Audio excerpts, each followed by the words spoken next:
En otra información, desde el año 2022 se suscitó un conflicto legal por un siniestro en las instalaciones de la compañía AMSA Ecom, una compradora de café, el cual implicó la detención ilegal de 5 personas, 4 productores cafeticultores y así también la exedil de Ixhuatlán del Café. Hoy la Suprema Corte de Justicia de la Nación ratificó la absolución pues, de los agraviados. Para comentar sobre este caso y lo que representa en la situación del sector productivo, nos acompaña Fernando Celis Callejas, asesor general de la Coordinadora Nacional de Organizaciones Cafetaleras, la CNOC, a quien agradecemos el aceptar esta entrevista. Buenas noches, Fernando. Sí, buenas noches. Bueno, ¿Sí me escuchan? sí. ¿Sí me escuchan? Sí, sí, claro que sí. Le quería preguntar, ¿nos puede contar qué sucedió con este caso y cómo es que finalmente se le dio pues este revés definitivo? Bueno, lo que pasa es que la acusación de la fiscal estuvo muy mal hecha. Entiendo que se confiaron, ¿no? Porque pensaban que ellos tenían el control, ¿no?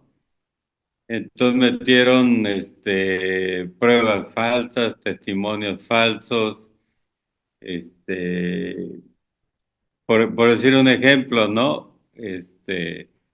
De una asamblea en Ixhuatlán del Café, tomaron las fotos de un video de la Nigua, tomaron las fotos de Crisanto, de Minervo, de Sirio, dicen ahí están reunidos para decirle a la gente que vayan a quemar el beneficio y la gente que está adentro, ¿no? Entonces, eh, algo un poco grotesco porque la Nigua era pues lo publicó, ¿no? En otro rápido detectamos eso, en otro rápido detectamos las irregularidades que tenía la acusación. Por ejemplo, los acusados, todos decían lo mismo. 15 no dieron el nombre, que los acusados llevaban bidones de gasolina y que derrumbaron el portón y lle- y- llevaban pistolas, echaban tiros al aire y que iban a quemar las instalaciones, a quemar los que estuvieran adentro. O sea, algo hasta grotesco, ¿no? Como si estuvieran ahí en pues sentaditos todos viendo, ¿no? Lo que estaba ocurriendo. Y el incendio fue un incendio muy pequeño, hecho con papel. Entonces presentaron un peritaje de que se había utilizado gasolina y diésel, pero había otro peritaje de que usaron papel. O sea, el incendio lo hizo la propia compañía, ¿no? Para incriminar a los acusados, ¿no? Entonces nosotros manejamos que había una asociación delictuosa entre la fiscal y el gerente de la empresa.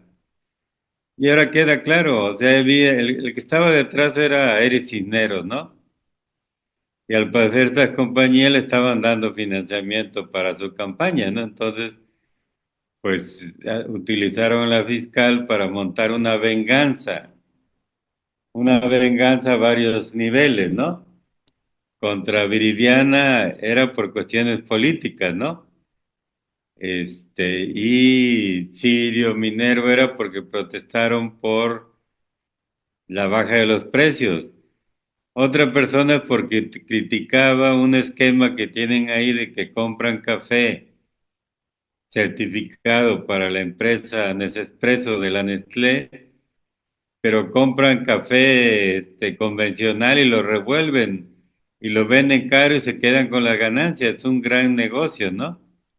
Y el caso extremo es el de Adolfo Herrera, que estaba en silla de ruedas en esos días, pero en una asamblea de 2020, por lo mismo, un problema de precios que convocó Viridiana, le gritó al gerente que pasaba el agua del beneficio por su terreno y no había cumplido los compromisos, le gritó ahí duro frente a más de 500 gentes Y entonces el gerente lo metió nada más como venganza, ¿no? O sea, es una situación muy, muy arbitraria, ¿no? Entonces la fiscal presentó la acusación, pero se tardó más de un año. Aprovecharon una coyuntura, ¿no? Que de las cuestiones electorales y hubo una orden de aprehensión de 12 personas y 5 se detuvo incluso con violencia, ¿no?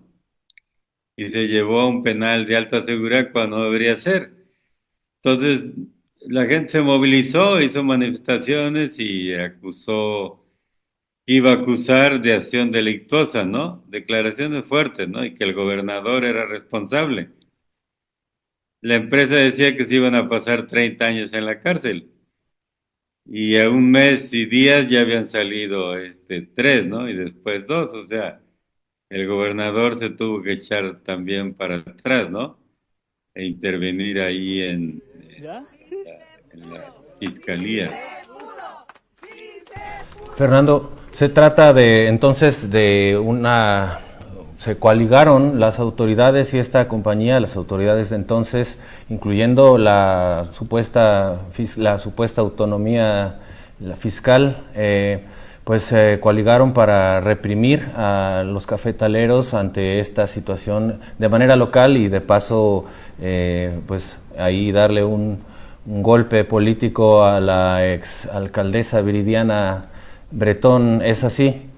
Intimidar a los productores, mira, la gente lo que hicieron fue bajar de manera arbitraria los precios, ¿no? 18 pesos a 12 o 13. Toda la gente hizo asambleas y ya lo ha hecho varias veces, cierran carreteras, querían ir a cerrar la caseta acordaron ir ahí enfrente de la empresa, ¿no? Entonces gestionó que fueran a una reunión con el gobernador, no estuvo el gobernador, estuvo el de Desarrollo Económico, no hubo acuerdos por la intransigencia de la empresa. Los compañeros tenían una minuta, el gobierno del estado no la firmaron porque dijeron que tenían que regresar a una asamblea. Regresaron a una asamblea, la mayoría pues como no resolvía lo del precio, pues no la aceptó, pero acordaron retirarse del plantón. Eso es muy importante porque ya estaba preparado una represión de la policía local, la policía estatal, Guardia Nacional, un poco como el caso de Totalco, ¿no? Si no se hubieran retirado, hubiera habido una represión ahí fuerte y había mucha gente. Hubiera tenido un resultado terrible, ¿no? Pero es una prueba. Entonces, como se retiraron, la empresa hizo un pequeño incendio utilizando papel, una llamaradita que lo pasó como si fuera la quema del incendio, la quema del beneficio. Así lo sacaron en los medios, incluso en los medios salían fotos de incendios de otros países, hasta un incendio de un tractocamión ahí en Cotazla, lo ponían como el incendio del beneficio, ¿no? O sea, era hasta ridículo, ¿no? Lo que hicieron, eso se detectó rápido y pues prácticamente en la opinión pública quedó claro que lo había hecho la empresa. Pero entonces la fiscal, o sea, los acusados tenían pruebas de que Viridiana estaba en una maestría en Querétaro, ¿no? Sirio estaba y había testigos en Córdoba. Minervo tenía un video. 9 meses no lo quiso recibir la fiscal. 9 meses bloqueó y dio por cancelado, hasta que se logró. 4 veces instruyó el presidente de la República, o sea, se buscó la manera que en la mañanera se lo planteara y lo bloqueaban, ¿no? La última fue en febrero del año pasado, que instruyeron a Luisa María Alcalde. Fueron todos los acusados, hablaron en detalle con ella, presentaron las pruebas.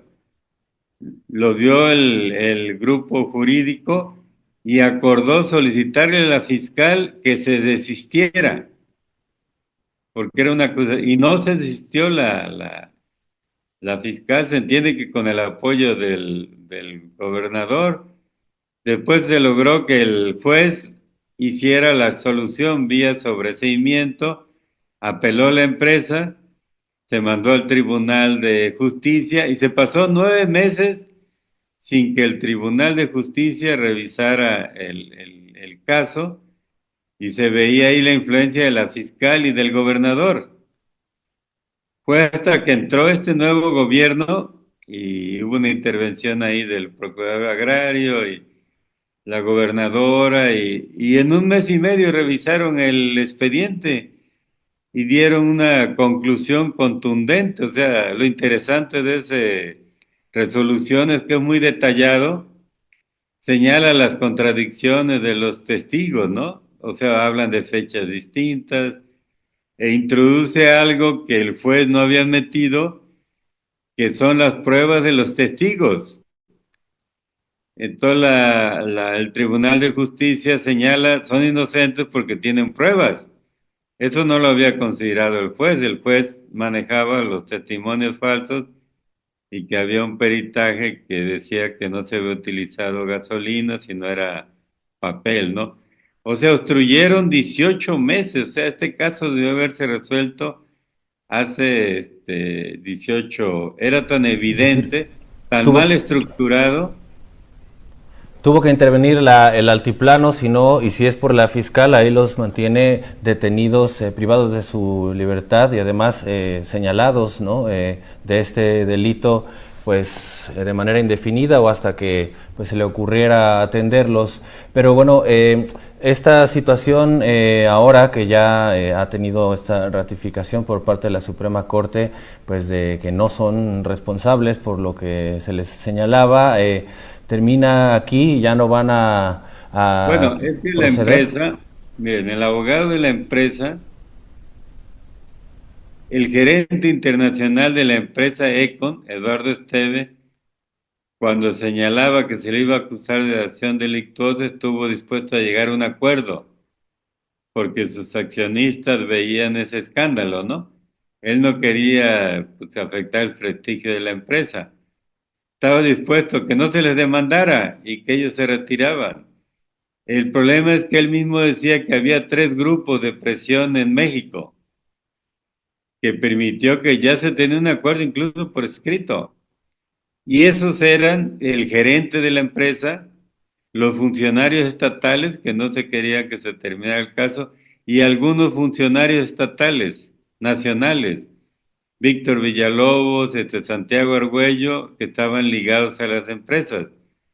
Entonces fue aquí el grupo de empresarios, fue el que le dio largas, ¿no? Entonces, hace unos meses el abogado de aquí, otra vez tuvo una reunión con comunicados con Stevie, estaba dispuesto a un acuerdo y dice, bueno, véanlo con el abogado en Veracruz. Y el abogado de la empresa dijo, no, nosotros vamos a apelar todo, porque apelaron la solución de 5. Después hubo la solución de otros 2. Y todavía faltan 5, ¿no? Que algunos huyeron y no se quieren presentar. Entonces, esta es una resolución del Tribunal Superior de Justicia de Veracruz. Yo entiendo que todavía pueden ir a un tribunal federal y pueden ir hasta la Suprema Corte de Justicia, pero el dictamen de la magistrada es tan contundente que prácticamente están maniatados, ¿no? O sea, no pueden justificar una apelación, pero, o sea, la pueden hacer nomás para estar fregando, ¿no? Creando daños y ellos quieren que aparezca que siempre han tratado que los acusados reconocieran daños y que ellos retiraban la cuestión de reparación de daños, ¿no? Yo creo que este caso, el problema fue la fiscal y el gobernador, Por parte que de las bloquearon, personas bloquearon afectadas, la revisión del expediente, ¿no? Sí, sí, venían obstaculizado esto, incluso en contra de la propia voluntad de esta compañía. Entonces, pero por parte de las personas agraviadas, ¿aquí termina todo esto o buscarán un resarcimiento o incluso pues una responsabilidad en contra pues de las autoridades o de Claro, los que aquí mucha testificaron gente dice, falsamente? bueno, la empresa debe reparar los daños. Eso, pues, es algo que, bueno, debe revisarlo los acusados, porque la empresa le metería mucho dinero, ¿no? Al menos mi opinión es que el que debe reparar el daño es el gobierno del estado, porque fueron funcionarios estatales los que orquestaron y validaron esta acusación. Por sí mismo la empresa no lo hubiera hecho. Fue con el apoyo de la fiscal Verónica Hernández y atrás está Pérez Cisneros, el secretario de Seguridad Pública que amenazaba a la gente. Entonces es una acción del Estado. Entonces el Estado tiene que reconocer que se cometió un delito por parte de los propios funcionarios. Tienen que dar una disculpa pública a los acusados. Y tienen que dar una reparación de daños porque los acusados gastaron mucho en abogados, problemas de salud y problemas en la fama pública, ¿no? Entonces pensamos que más bien es el gobierno del Estado y en eso vamos a insistir, ¿no? O sea, es un delito de Estado, por decirlo, ¿no? Porque el Estado fue el que lo orquestó. Sí, claro. Entonces van Decimos a Estado insistir ustedes. globalmente, aunque fueron personas específicas, ¿no? Pero es el Estado, ¿no? El gobierno, ¿no? El que tiene que responder porque el hecho fundamental fue que la fiscal fue la que presentó la declaración sabiendo que las pruebas eran falsas.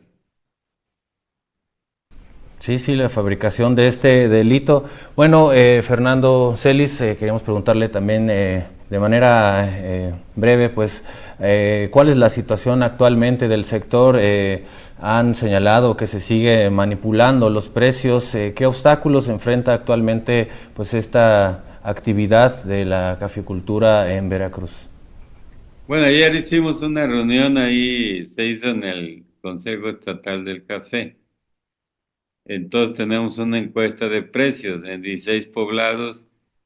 El pago promedio es de 15.50 pesos por kilo de cereza y en algunos se paga 14 pesos y por ejemplo Cerro de León, que es una zona de altura, arriba de las Aldas, en Naulinco, pagaron 3.60, ¿no? Es un café de buena calidad. Todas nuestras cuentas que conocemos, tenemos grupos comercializan, mercados especiales, comercio justo, orgánico, tienen cafeterías. O sea, conocemos al detalle lo de los costos, ¿no? Todas las compañías, su posición ha sido de que la única referencia es la bolsa del café de Nueva York. Toda la bolsa subió mucho, casi al doble por una sequía en Brasil y por la intervención de los especuladores. Entonces, si el precio en la cosecha pasada fue de 10, 12 pesos, para el 10 de febrero ya en Huatusco estaban pagando 21 pesos, incluso con castigos, y subió todavía la bolsa y se podía pagar 27 o 28 pesos. Entonces, en los últimos días sí hubo una baja en la bolsa, llegó a más de 430, bajó a 400 395, pero aún con eso, haciendo los cálculos, que pues, nosotros los hacemos, o sea, cómo está la bolsa, cómo está el sobreprecio, ¿no? Que se da por calidad al café lavado, los costos de comercialización, los gastos de beneficiado húmedo, Entonces llega a la conclusión que el precio podría estar cerca de los 25 pesos. Debería de pagarse. Las compañías grandes, ¿no? Que en realidad reciben la mayoría del café y ellos tienen sus compradores. Aquí hay un rollo que no es correcto y que la presidenta también no lo enfoca bien. Dice que el problema es los intermediarios y hablan como de los coyotes pequeños en las comunidades. No, o sea, la mayoría del café lo recibe La Laja, Aresca, ANSA en sus beneficios grandes, ¿no? Y en las comunidades, buena parte de los compradores son compradores de ellos, ¿no? Entonces, en realidad, los coyotes pequeños, manejan relativamente poco café. No se les puede echar la culpa de la... Entonces, la pregunta es, con esa baja en la bolsa daría para 25, ¿por qué están pagando 15.50? Bueno, ahí hay varias versiones, ¿no? Que manejan las mismas empresas, ¿no? Una es que dicen que no están vendiendo a esos precios de la bolsa porque son altos. Y sí, en algunos días anteriores hay dos referencias de precio. El precio de futuros, que ahí no se vende café real, es contratos. Y las ventas reales, que la OIC lo monitorea de los diferentes tipos de café. Entonces, en los cafés arábigos lavados tiene un grupo que se llama Otros Suaves. Ahí está México, Honduras, Costa Rica y Guatemala. Entonces, en días pasados se había vuelto negativo porque la bolsa estaba alta. Pero desde el jueves se tiene otra vez un precio de 12 a 14 pesos por arriba de la bolsa.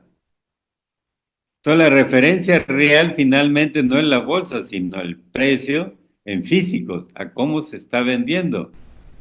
Y hoy se reporta que México ha aumentado su exportación en los 3 primeros meses. Entonces, no se justifica que digan que no pueden vender, porque aquí estas empresas más bien son filiales de las empresas que están en Europa, sus matrices, y en Estados Unidos. Es más bien una transferencia de café, ¿no? No es una exportación tradicional. Le mandan el café a sus mismas matrices en Europa, en Estados Unidos, ¿no? Entonces, esa era una causa que no habían podido vender y que tenían problemas de liquidez. El segundo es que los beneficios se llenan y no pueden beneficiar todo el café, pero eso no implica que bajen 8 pesos o 9 el café pagado al productor, ¿no? Muy bien podría haber acuerdos entre las empresas, como en la caña, que dicen, bueno, ahorita está fuerte la cosecha, pues no se corta 2, 3 días, ¿no? El productor yo entiendo que lo podría aceptar. Bueno, no hay capacidad total, pues nos esperamos. O sea, no es justificación. Y otra justificación es que por el arancel que aplicaría México, Estados Unidos a todos los productos, ¿no?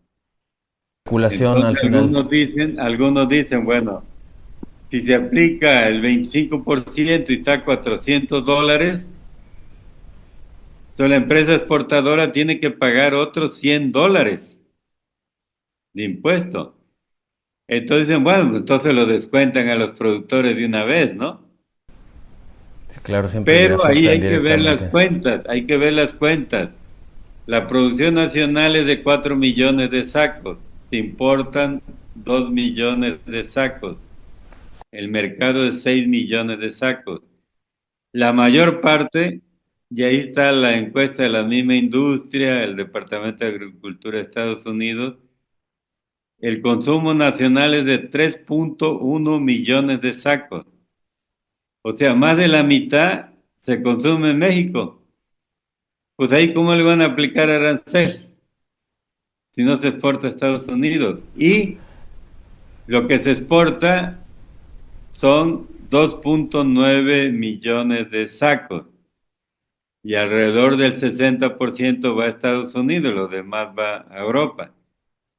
Pero el que va a Estados Unidos, 900,000 sacos son de café soluble y la mayor parte es de café robusta que importa la Nestlé de Brasil y de Vietnam. No es café mexicano.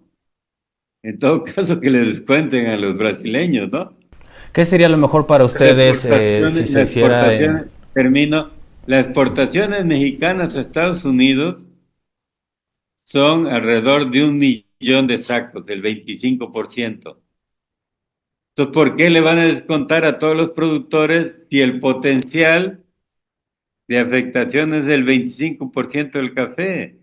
Y probablemente no se aplique el arancel, o sea, Estados Unidos, el gobierno mexicano está haciendo concesiones, al gobierno de Estados Unidos le interesan más los automóviles, pero vamos a suponer que no se aplica el café en arancel. Bueno, y entonces el dinero que le descontaron a los productores, 8 o 9 pesos, se los van a regresar. O sea, entonces es una incoherencia, ¿no? Las justificaciones de la empresa no son correctas. ¿Y qué demandan ustedes en este sentido? ¿Qué les beneficiaría mejor si fuera un precio fijo o si se cumplieran estas oscilaciones de la bolsa? Miren, al final la referencia de precio debería ser el consumo interno y ese no varía nada más de acuerdo a la inflación y no se pagan gastos de exportación, ¿no? Que son muy altos, ¿no? Este, estoy acomodando este, entonces, eso hemos insistido mucho, que haya un precio de referencia, donde la presidenta, varias veces López Obrador también, la presidencia hace unos meses, este, señaló que se viera el problema de los precios en Veracruz, principalmente en Ixhuatlán del Café. Instruyó al secretario de Agricultura. Después de que entró el nuevo gobierno, el secretario de Agricultura, tuvimos una reunión antes, pasaron 4 meses y 10 días para tener una reunión con el sector productor. O sea, ¿cómo es posible que un nuevo gobierno se lleve 4 meses para reunirse con un sector importante? Bueno, ahí estaban los industriales, aceptó el secretario Verdeguer que había que trabajar en dos niveles, en tener un precio de referencia y hacer encuestas, ¿no? En los poblados para ver cuánto pagan, ¿no? Y qué distorsiones hay. Ahí instruyó a Santiago Argüello. Santiago Argüello es un personaje que metió la Nestlé desde el periodo de Peña Nieto y siguió con el periodo López Obrador, lo metió la Nestlé y ANSA y él vino a justificar que no había cometido afectación en la empresa ANSA, ¿no?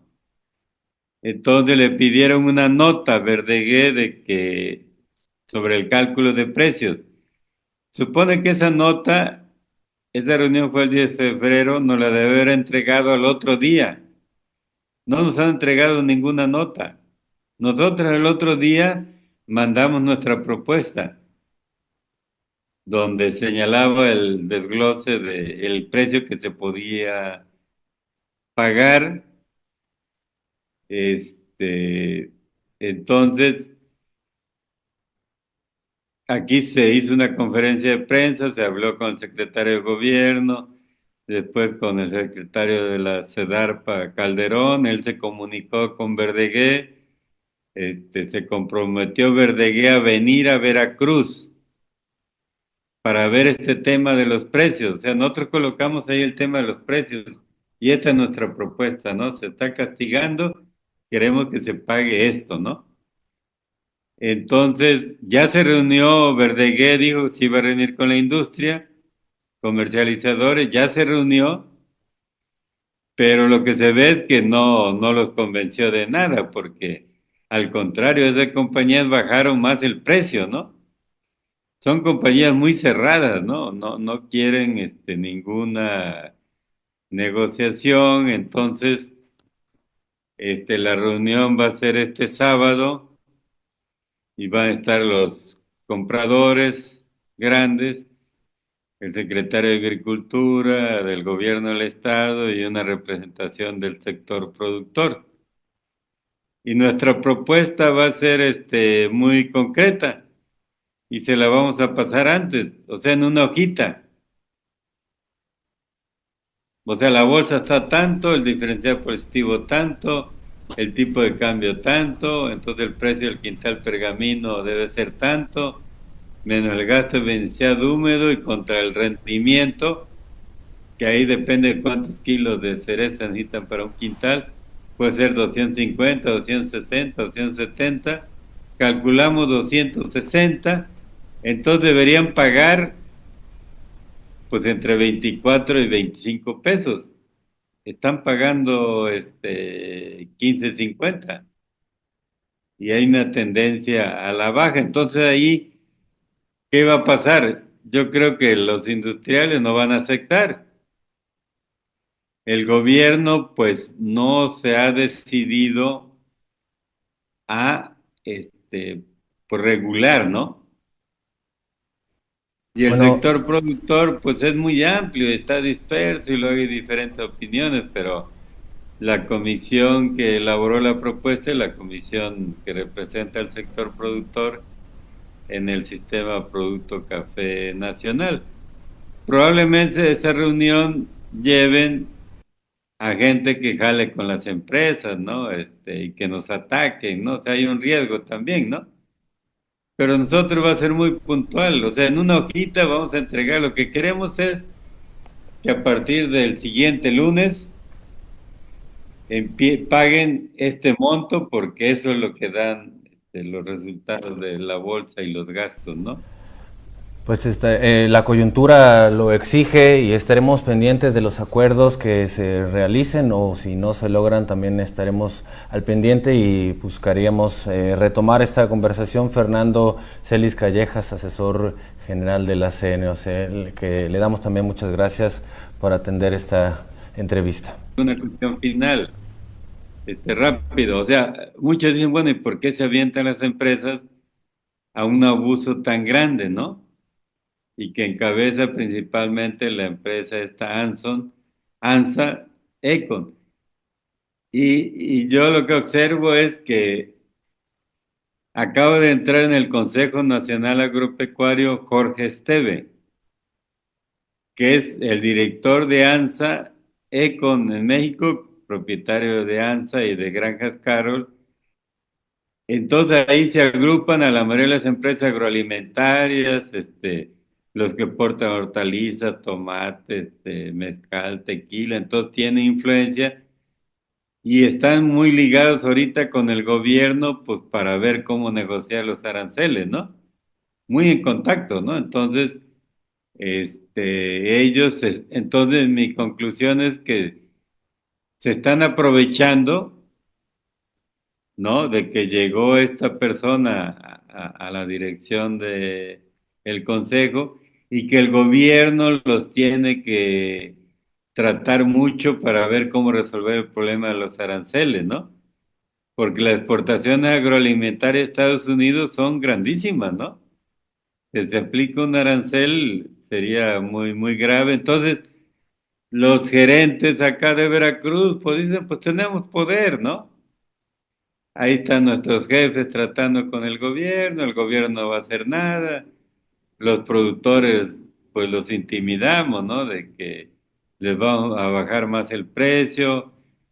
Entonces es una actitud sin precedentes, ¿no? Es un abuso absoluto, ¿no? Escandaloso, ¿no? Vaya terrible, por decirlo no visto, ¿no? Y lo hacen porque ven la coyuntura, ¿no? Intimidan a los productores y tienen esa influencia en el gobierno federal. Yo creo que el factor clave es la influencia que tiene la Nestlé y ahora ANSA en el gobierno federal. El gobierno federal les da muchos privilegios, tiene muchos privilegios la Nestlé. y se ha apoderado de la cafeticultura mexicana. El 60% del consumo nacional de café es de café soluble y meten lo que quieren. O sea, cafés muy baratos, de mala calidad, que impiden que se pueda haber oferta de cafés de... Y si quieres te doy un ejemplo, ¿no? Para terminar. Dos ejemplos. El café soluble lo venden a unos 50 pesos los 120 gramos. Salen 60 tazas de café a 85 centavos. Una taza de café. En una cafetería vale 25 pesos un café americano. Y luego venden café capuchino, bolsita de 6 pesos, que uno ve lo que tienen y no tienen leche. Tiene una mezcla de polvo de maíz amarillo, o sea, del importado transgénico y de aceite de palma africana. El saborizante es artificial, la cajeta, la vainilla. Los endulzantes son artificiales. Es casi un veneno. La misma Secretaría de Salud le pone el sello de que no es apto para los niños. ¿Por qué permite eso el gobierno? Entonces están acaparando, la Nestlé está acaparando más y más el consumo nacional de café, ¿no? Pues es una situación que tendrá que atender ambos gobiernos y le estaremos dando seguimiento. Fernando, muchas gracias, buenas noches. Sí, y hasta luego.